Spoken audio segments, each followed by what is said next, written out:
আমার কলেজার ভাই এবং বোনদের দোয়া এবং ভালোবাসা নিয়ে আজকের ভিডিওটা শুরু করা যাক।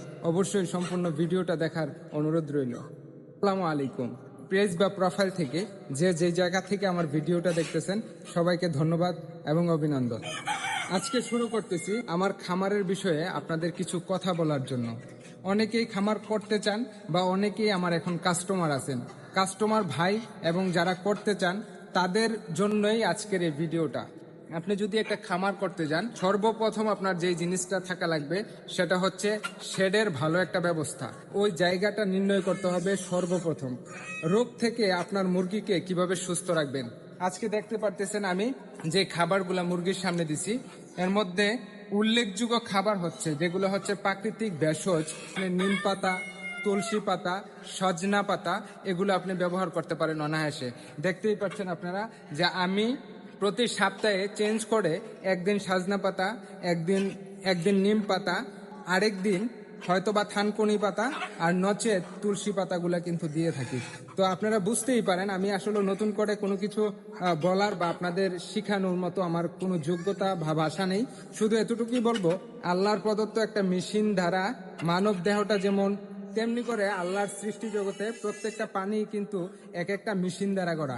আর এই মেশিনগুলোকে সুস্থ এবং ভালো রাখার জন্য আল্লাহ প্রদত্ত যে ঔষধি গাছগুলো আছে, এই গাছগুলো যদি আপনি সঠিকভাবে নির্ণয় করতে পারেন আর দেওয়ার পদ্ধতিগুলো যদি জানা থাকে, আলহামদুলিল্লাহ আমি মনে করি আপনার খামার সুন্দর, সুস্থ এবং জীবাণুমুক্ত খামার গড়তে পারবেন।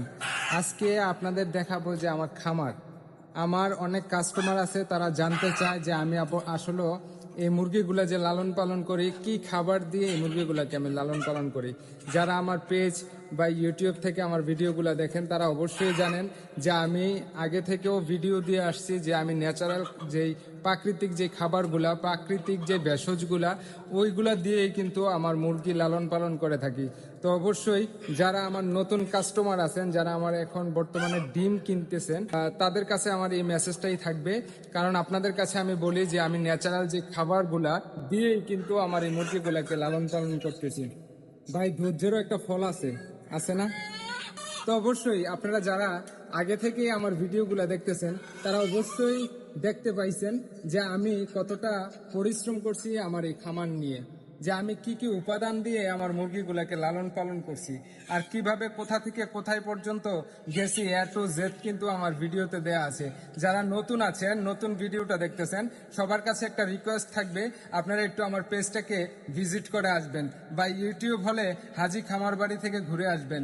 ইনশাল্লাহ অবশ্যই সফলতার গল্পটা একটু একটু করে কিভাবে বড় করা যায় সেই নিয়েই কিন্তু হাজি খামার বাড়ি কাজ করে যাচ্ছে। কতটা কষ্ট এবং পরিশ্রম করছি এই মুরগি নিয়ে। তো অবশ্যই আমি ধৈর্য ধরছি ভাই। আলহামদুলিল্লাহ আজকে আমি যেই পরিমাণ আমার মুরগি থেকে পাচ্ছি, আলহামদুলিল্লাহ সেটা আসলে আপনাদের বলে প্রকাশ করা যাবে না। শুধুই আমি একটাই কথা বলবো, আলহামদুলিল্লাহ। যারা খামার করতে চান তাদের কাছে একটাই অনুরোধ, তারা সঠিক জাত, সঠিক বীজ নির্ণয় করে আপনি আপনার খামার শুরু করতে পারেন। সবাই ভালো থাকবেন, সুস্থ থাকবেন, সবার দীর্ঘায়ু কামনা করে আজকের মতো বিদায় নিলাম। আল্লাহ হাফেজ।